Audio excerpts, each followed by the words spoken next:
네, 여러분 계속 기도해 주시기 바랍니다.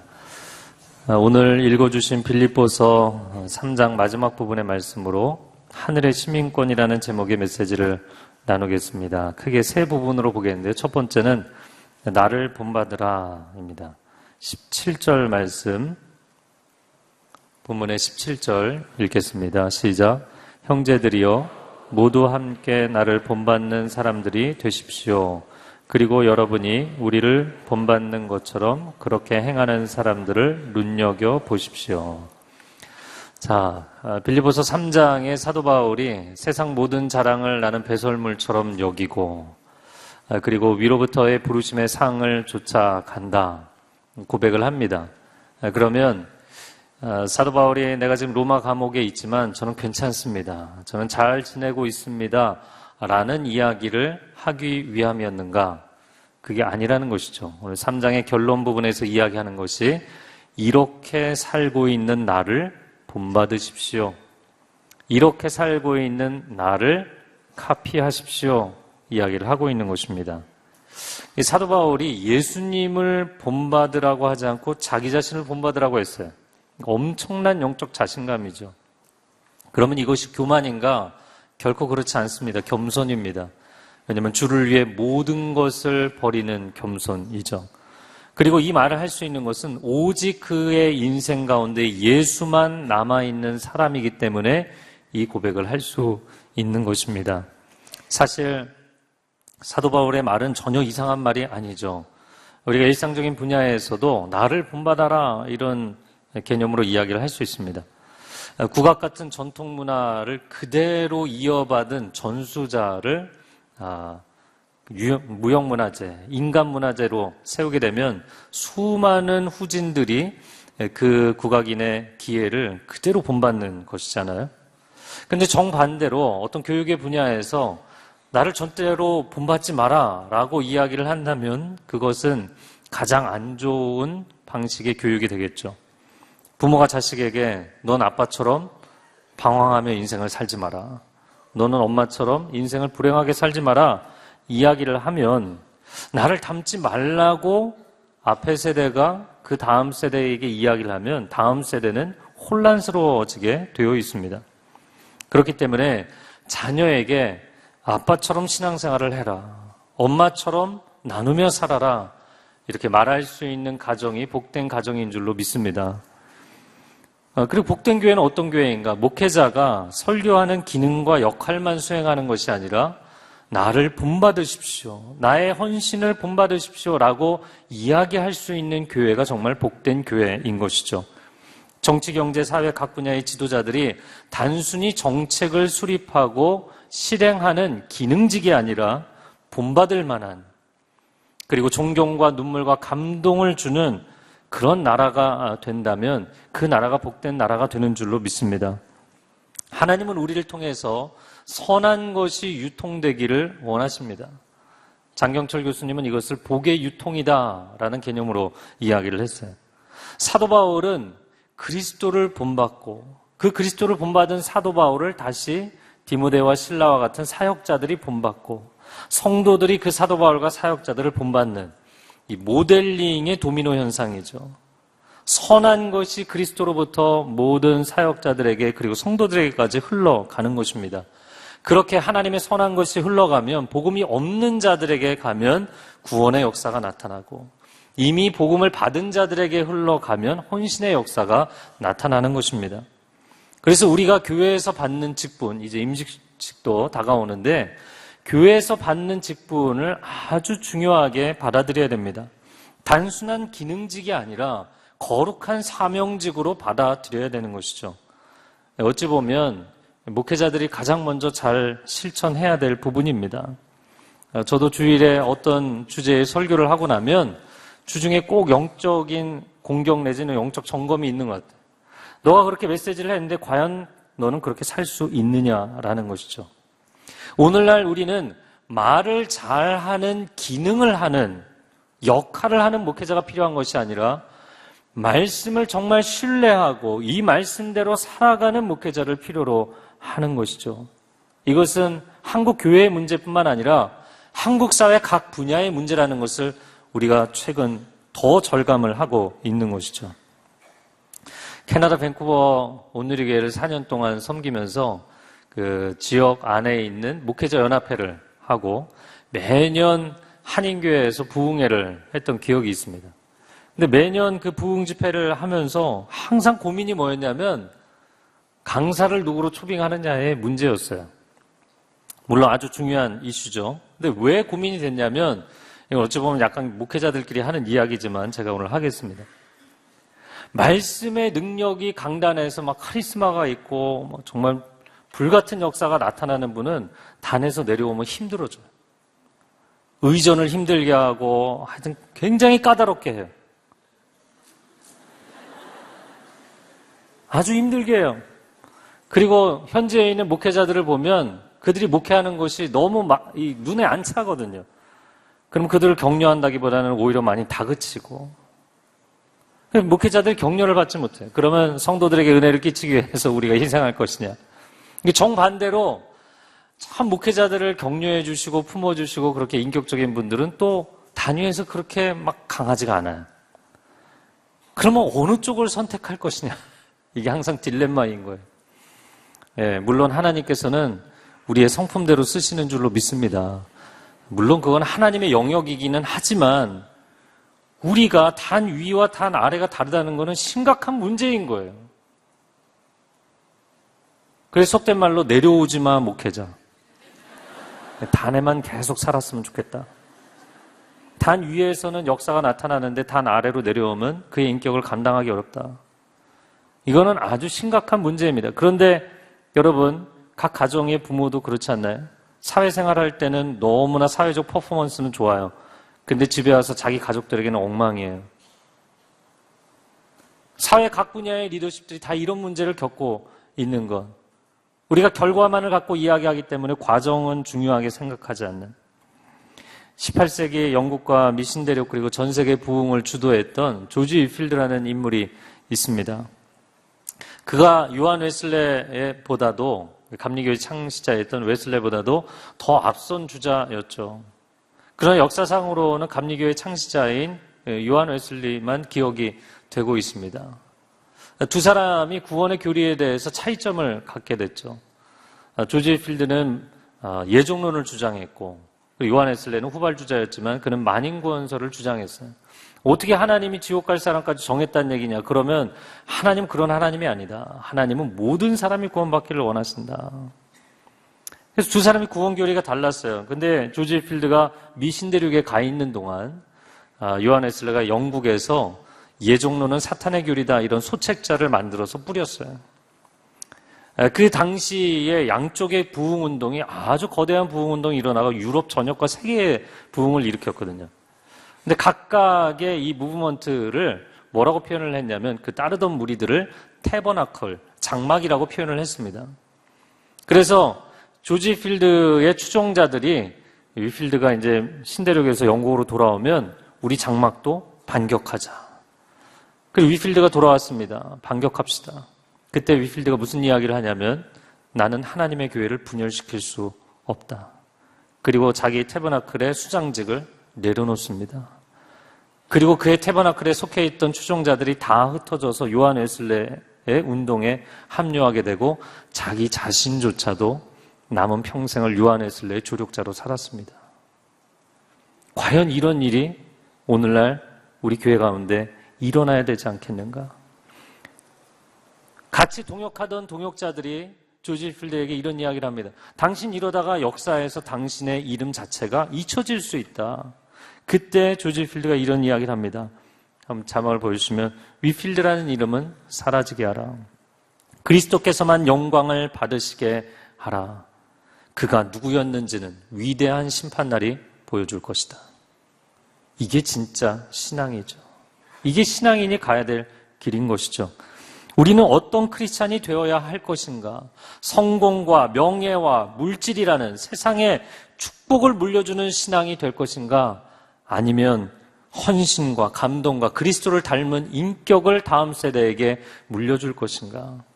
여러분, 가을이 되면 내가 인생을 잘 살았나 이렇게 스스로 평가하는 그런 시간이잖아요.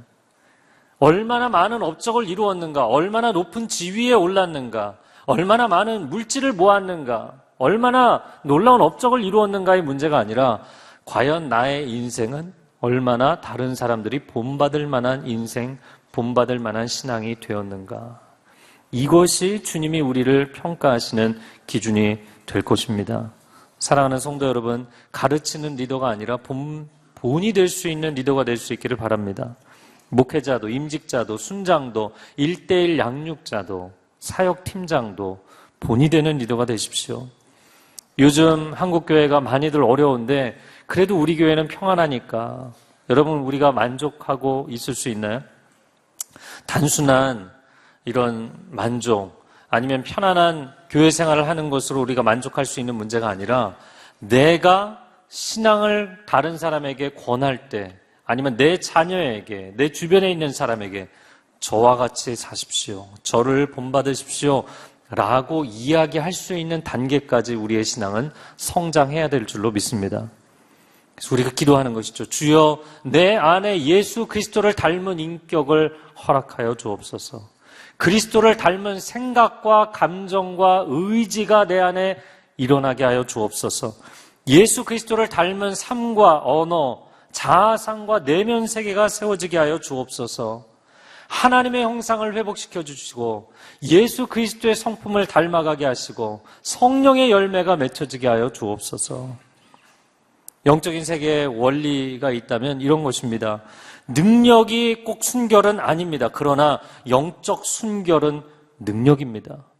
가장 강력한 능력입니다. 영적인 퓨리티가 곧 파워가 되는 것이죠.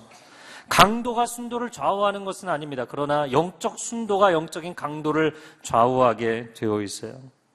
우리 한 사람 한 사람이 정말 거룩과 순결의 능력을 담재하여 일당백, 일당천, 일당만의 그런 하나님의 사람들로 이 땅에서 살아간다면 이 나라 이 민족의 소망이 회복될 줄로 믿습니다. 두 번째 나누고 싶은 것은 그들을 본받지 말라는 것입니다. 이어지는 18절 말씀 같이 읽겠습니다. 시작. 내가 여러분에게 여러 차례 말했던 것처럼 지금도 눈물을 흘리며 말하지만 많은 사람들이 그리스도의 십자가의 원수로 살아가고 있습니다. 자, 나를 본받으십시오. 그러나 이런 사람들은 본받지 마십시오.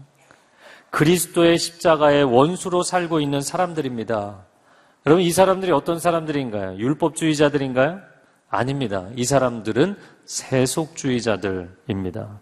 이어지는 19절에 설명을 하고 있습니다. 19절을 읽겠습니다. 그들의 마지막은 멸망입니다. 그들의 신은 배요, 그들의 영광은 자신의 수치에 있으며 그들은 땅의 것을 생각하는 사람들입니다. 결국에 멸망할 그들은 자신들의 배를 채우려고 하는 것이고 수치를 수치로 알지 못하고 수치를 영광스럽게 생각하는 자들이다. 왜 그런 삶을 사는가? 땅의 것을 생각하며 살기 때문이다. 여러분, 그런데 이 사람들이 교회 밖에 있는 사람들을 얘기하는 게 아니라는 거예요. 교회 안에 있는 사람들을 얘기하는 거예요. 다시 종합해서 이야기를 해본다면 세속적인 크리스찬은 망하게 돼 있어요. 세속적인 크리스찬이 망할 수밖에 없는 것은 그들이 하나님의 집을 세운다고 이야기하지만 신앙의 인생 여정을 세워간다고 이야기하지만 모래 위에 세우기 때문이에요. 모래 위에 세우기 때문이에요. 예수 그리스도 위에 세우는 것이 아니라 모래 위에 세우기 때문에 무너질 수밖에 없어요. 제가 한 20여 년 전 미국의 교환학생으로 일리노이 대학에 간 적이 있습니다. 그런데 거기 한인교회를 다녔어요. 아주 음악적으로 탁월한 찬양 인도자가 있었어요. 예배 드릴 때마다 찬양할 때마다 참 은혜가 있었습니다. 그런데 어느 날 청년들을 집에 다 초대를 했어요. 그래서 한 3, 40명이 그 집에 다 갔어요. 집이 넓더라고요. 근데 제가 충격을 받은 거는 불을 다 꺼놓고 사이키 조명을 틀고 술을 잔뜩 쌓아놓고 춤추고 술을 마시고 있더라고요. 네, 여러분 너무 충격을 받으신 것 같아요. 제가 최근 얘기를 안 하고 옛날 얘기를 한 이유가 뭘까요? 최근 얘기는 자꾸 사람들이 저에게 제보를 해줘요. 나는 회식 자리에 나가고 싶지 않은데 어느 거래처 만났더니 누가 열심히 더 그 술자리를 주도하더라는 거예요. 알고 보니까 어느 공동체 누구시더라. 이런 제보가 제발 안 들어오게 해주세요. 더 크리스찬인데 회사에서 사람들을 비인격적으로 대하더라. 이런 이야기들이 너무나 많이 들립니다. 세속적인 크리스찬, 세속주의에 빠져있는 크리스찬이죠. 여러분, 세상이 썩었다고 우리가 이야기를 하지만 그러나 썩은 세상을 바꿀 소금이 맛을 잃어버리지 않았습니까? 세상이 어둡다고 이야기하지만 이 어두운 세상을 비춰야 될 등대가 빛을 잃어버리지 않았습니까? 세상이 부패했다고 우리가 비판하고 비난하지만 그 부패한 세상을 거룩하게 변화시켜야 될 교회가 거룩의 능력을 상실해버렸잖아요. 그게 더 심각한 문제죠. 오늘날 교회가 세속주의에 침몰되어 가고 있는 것은 너무나 안타까운 현실입니다. 근데 사도 바울이 18절 말씀에 뭐라고 이야기를 하냐면 눈물을 흘리며 이야기한다. 내가 그들을 비판하거나 비난하는 것이 아니라 눈물을 흘리며 이야기한다. 왜냐하면 비판한다고 변하는 것이 아니기 때문에 안타까움으로 이야기하고 있습니다. 얼마 전에 제가 지금 이야기하는 것도 누군지 알아내려고 하지 마세요. 제가 책에도 굉장히 많은 상담 사례를 썼는데 누군지 알아내려고 하지 마세요. 한 신임 순장이 저에게 찾아와서 자기가 리더가 되니까 너무 힘든 캐릭터의 사람들이 있다는 거예요. 자기만의 신앙 방식을 강요하는 아주 강한 캐릭터의 사람들. 너무 마음이 힘들다. 새벽 예배, 저 중요하게 생각하지만 새벽 예배에 은혜 받은 사람들은 새벽 예배 지상론자가 되는 거예요. 큐티에 은혜 받은 사람들은 큐티 지상론자가 되는 거예요. 1대1 지상론자가 되는 거예요. 여러분, 오직 우리 인생의 해답은 예수 그리스도 뿐이신 줄로 믿습니다. 절대자를 믿는 것이냐, 아니면 그 절대자를 믿는 자신의 신앙 방식을 절대화하는 것이냐, 이건 다른 거예요. 이거를 요즘 많이 이야기하는 호가호위라고 하는 것이잖아요. 호랑이 앞에서 여우가 위세를 잡는 것이죠. 우리는 하나님을 섬기는 것이지, 하나님을 믿고 하나님을 전하는 것이지, 하나님을 믿는 나의 방식을 사람들에게 전하는 것이 아닙니다. 이것은 선교제에서도 굉장히 중요한 거죠. 복음을 전하느냐, 아니면 복음을 전하는 자기 문화권의 문화를 전하느냐, 이건 다른 것이잖아요. 그래서 제가 이분에게 세 가지를 권면했습니다. 첫 번째 뭐냐면, 이런 유형, 그런 사람들이 마음이 어렵다. 이런 유형의 사람들은, 네, 아직 첫 번째 보여주지 마시고. 이런 유형의 사람들은 대부분 착하고 마음이 여린 분들이에요. 그런 분들이 강성의 캐릭터의 사람들이 너무 힘든 거예요. 그래서 제가 첫 번째 권면한 것은, 그렇게 말하시면 안 됩니다. 저는 생각이 다릅니다. 라고 노라고 이야기하는 것을 오래 묵상하지 마십시오. 바로 이야기하십시오. 제가 얘기했어요. 여러분, 이 얘기는 내향적인 사람에게 적용되는 거예요. 그냥 바로 직설적으로 얘기하시는 분들은 좀 묵상을 하셔야 되는 거고요. 너무 속으로 생각만 많고 자기 속으로 썩어 들어가는 사람들은 빨리 얘기하셔야 돼요. 제가 이분에게 이렇게 권면할 수 있었던 것은 제가 이런 유형의 사람이기 때문이었어요. 저는 생각이 너무너무 많아서 이렇게 얘기하면 좀 기분 나쁘지 않을까. 그러다가 벌써 대화할 기회가 지나가 버려요. 찬스가. 말할 기회가 지나가 버려요. 그런데 내가 속은 굉장히 어려운데 겉으로는 웃으면서 참고 이렇게 하는 것이 매너가 있어서도 아니고 친절해서도 아니고 결정적으로 그 사람을 사랑해서가 아니더라고요. 거절감에 대한 두려움 때문이더라고요. 굉장히 자기중심적인 것이더라고요. 그래서 제가 어느 날부터 솔직하게 이야기하는 연습을 하기 시작했어요. 재밌게 얘기하자면 이런 겁니다. 어려운 사람에게 어려운 이야기를 꺼내는 거 굉장히 어렵잖아요. 그런데 어려운 사람에게 어려운 이야기를 어렵게 꺼내면 시작부터 어려워지게 돼 있어요. 쉽게 꺼내셔야 돼요. 그냥 툭 던지듯이 편하게 얘기하셔야 돼요. 시나리오를 짜고 대사를 다 짜고서 얘기하시면 안 돼요. 그냥 편하게 정직하게 얘기하셔야 돼요. 두 번째, 사랑하지 않는다면 충고일지라도 하지 마십시오. 사랑하지 않는다면 아무리 좋은 얘기도 하지 마십시오. 좋은 얘기가 사람을 변화시키는 것이 아니라 사랑이 사람을 변화시키는 것입니다. 세 번째는 비판하지 말고 분별하십시오. 분별은 하되 비판은 하지 마십시오. 무엇이 옳고 그른지에 대한 분별력조차 덮어버리라는 것이 아닙니다.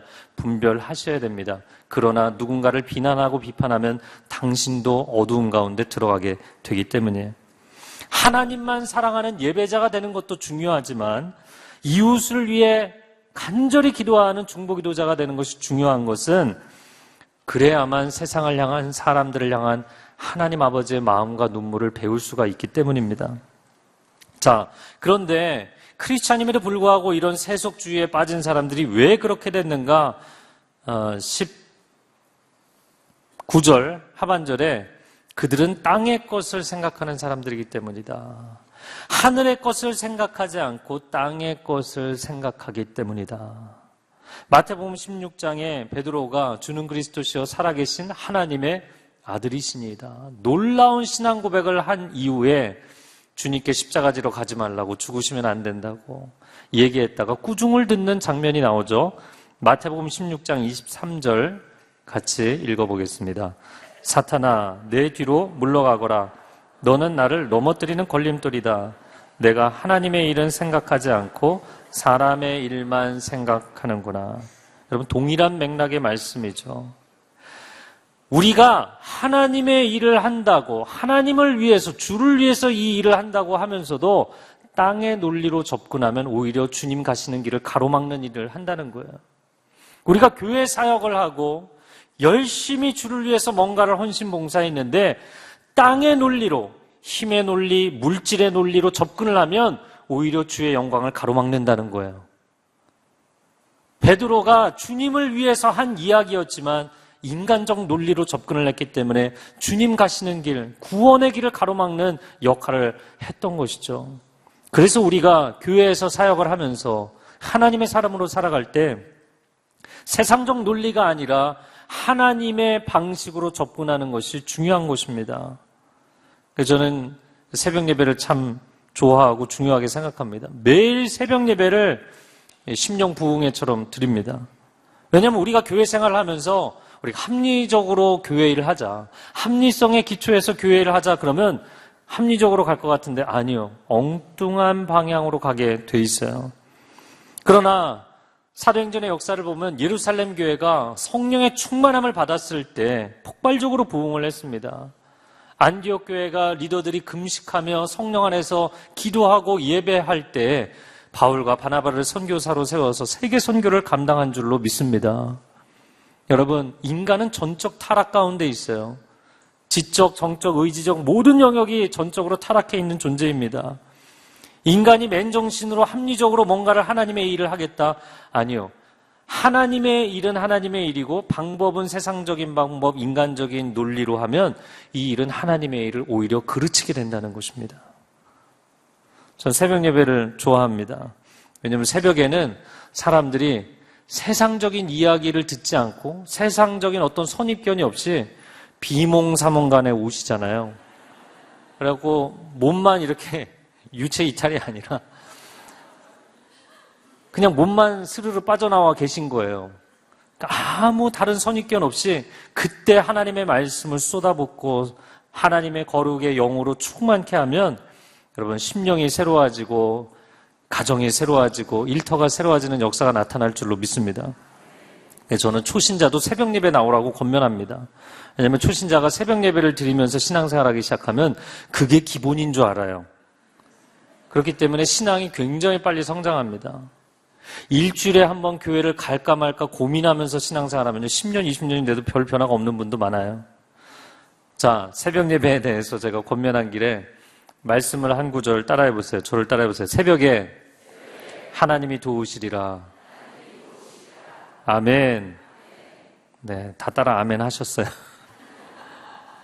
첫 시간을 하나님 앞에 드리면 당신이 위경에 빠졌을 때 하나님이 가장 먼저 처음으로 여러분을 기억하실 줄로 믿습니다. 오늘의 교회는 사역이 굉장히 다양하고 그리고 주로 저녁에 모임이 많기 때문에 새벽 예배 목회자들이 필수 참석하지 않아도 됩니다.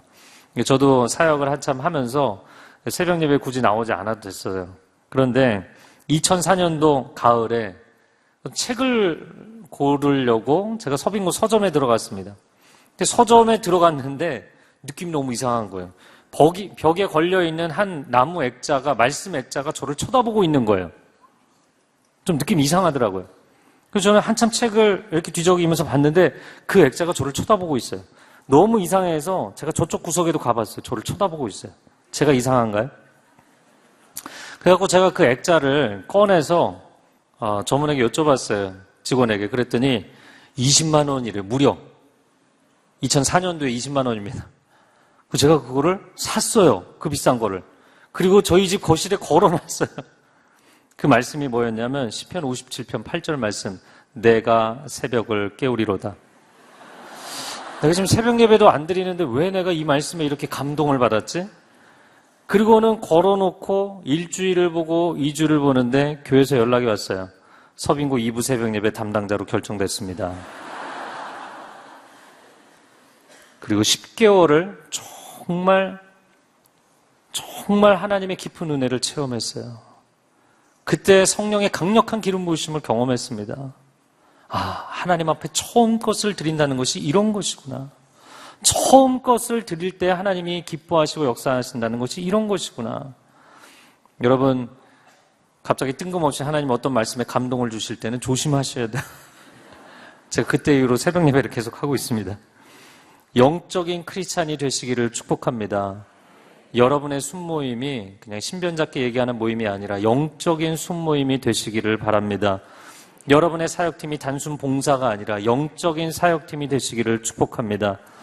여러분, 회의를 할 때도 모여서 회의적인 회의를 하지 마시고요. 말씀을 통해 비전이 선포되고 기도를 통해 하나님의 음성을 듣는 회의가 될 수 있기를 주님의 이름으로 축복합니다. 마지막 세 번째, 하늘나라 시민권자라. 오늘 본문의 20절 말씀을 같이 읽겠습니다. 시작. 20절 말씀 보여주시면 읽겠습니다. 시작. 그러나 우리의 시민권은 하늘에 있습니다. 우리는 그곳으로부터 구원자 곧 주 예수 그리스도를 기다립니다. 우리의 시민권은 하늘에 있다. 자, 그런데 이 시민권이라는 단어가 어떤 의미냐를 좀 더 볼 필요가 있습니다. 이 시민권은 폴리투마라는 단어인데요. 폴리투마라는 헬라어, 한번 자막을 보여주시면요. 이 폴리투마라는 단어는 폴리스라는 단어에서 온 것입니다. 폴리스는 이 도시국가에서 나온 표현이죠. 그런데 그 도시국가의 시민이라는 거예요. 시민은 시민인데, 네. 그런데 그 시민권이 사실 정확한 헬라어 의미로는 통치 형태를 의미하는 것입니다. 개인의 시민의 권리를 의미하기도 하지만 집단적인 통치 형태를 의미하는 거예요. 그럼 왜 갑자기 이 단어를 썼는가? 이런 것이죠. 빌립보는 이탈리아 반도에 있는 로마하고는 거리가 상당히 먼 지역이잖아요. 아가야 반도에 있는 마케도니아 지역에 있는 도시입니다. 그러나 아무리 로마가 멀리 떨어져 있을지라도 빌립보는 식민지였어요. 로마의 식민지. 당시의 모든 도시가 로마의 식민지가 아니었습니다. 더 큰 도시 네아폴리, 주변에 아가야 반도에 유명한 도시들이 많았지만 빌립보만 식민지였어요. 그런데 이 로마의 식민지가 된다는 것은 빌립보 시민이 되면 곧 로마 시민이 된다는 뜻이에요. 그리고 빌립보 시민이 되면 이 빌립보는 로마 원로원의 직할 통치를 받으면서 로마 시민으로서의 모든 권리를 행사할 수가 있었어요. 이것을 우리의 신앙에 적용한다면 이런 것입니다. 우리가 크리스찬으로 산다는 것은 우리는 이 땅에 살고 저 하늘나라는 이 땅의 현실과는 너무나 괴리감이 크고 먼 것 같지만 그러나 우리는 하늘의 하나님, 우리 하나님 아버지와 주 예수 그리스도로부터 직할 통치를 받는 천국의 시민들이라는 뜻입니다. 할렐루야. 우리는 그렇게 살아가는 사람들이라는 것이에요. 제가 북미에 살아보니까 한인들이 현재 이제 오래 살기를 원하시는 분들은 이 시민권 받기 전에 이제 영주권, 이 PR 카드를 상당히 중요하게 생각합니다. 근데 PR 카드가 뭐의 약자냐면 Permanent Residence예요. 근데 제가 이 PR 카드에 대한 생각을 해보면서 사실 좀 이상하다 이런 생각이 들어요. 캐나다는 미국하고 달라서 기독교에 대해서 상당히 비우호적입니다. 그렇기 때문에 저 같은 목회자들에게 처음에 PR 카드 안 주고요. 비지터 레코드를 줘요. 방문자 카드도 아닌 쪽지를 줬어요. 쪽지 들고 제가 4년을 살았거든요. 근데 제가 이걸 묵상하면서 두 가지 반론하고 싶은 것은, 첫 번째, 세상살이라는 것 자체가 아무리 길어도 퍼머넌트한 건 아니죠. 영원하지 않잖아요. 그런데 사람들은 퍼머넌트하다고 얘기하는 거예요. 영원하지 않아요. 두 번째, 나는 법적 신분은 나그네일지 모르지만, 비지터일지 모르지만, 그러나 영적으로 보면 순례자의 삶을 사는 것이고 하나님 나라의 사명자로 사는 것이잖아요. 그래서 저는 그 땅에 적응할 생각이 없었어요. 나는 이 땅에 예수 그리스도의 복음의 깃발을 꽂고 이 땅에 하나님 나라의 역사를 일으키리라, 부흥을 일으키리라. 할렐루야. 그래서 가서 또 새벽 예배부터 열심히 부르짖어갖고 새벽에 목에 그 성대결절 걸리고 그랬지만 열심히 새벽부터 불을 질렀어요. 저희 새벽 예배가 20-30명 모이던 새벽 예배가 한 달 만에 220명이 모이고, 교회가 영적이 되니까 영적인 사건들이 일어나고 하나님의 음성을 듣고 응답을 받고 교회 영적 체질 자체가 확 변하게 됐어요. 그리고 교회만 변하는 것이 아니라 도시가 변하는 역사들을 경험했어요. 여러분, 우리는 세상에 적응하기 위해 사는 게 아닙니다. 우리는 세상에서 승리하기 위해서 사는 것입니다. 그래서 OMC 때, 목회사관학교 때 이게 한국에 1년에 2차례 들어오잖아요. 그럼 성도님들이 질문하는 거, 이제는 좀 밴쿠버에 적응이 되셨습니까? 그러면 저는 네? 이렇게 대답했어요. 적응이라는 단어가 제 안에 없었기 때문에 나는 이 땅에 적응하러 간 것이 아니다. 여러분, 우리가 세상에 나그네로 살아갑니다. 우리의 궁극적인 시민권은 하늘에 있습니다. 이 땅에 너무 적응하려고 애쓰지 마십시오. 이 땅의 문화에, 이 땅의 사람들에게 인정받으려고 너무 애쓰지 마십시오. 사실은 완벽하게 동화된다면 그게 더 이상한 거예요. 우리는 천국 시민권자들인 줄로 믿습니다. 승리하며 살아가는 저와 여러분이 될 수 있기를 축복합니다. 이 시간 함께 기도하겠습니다.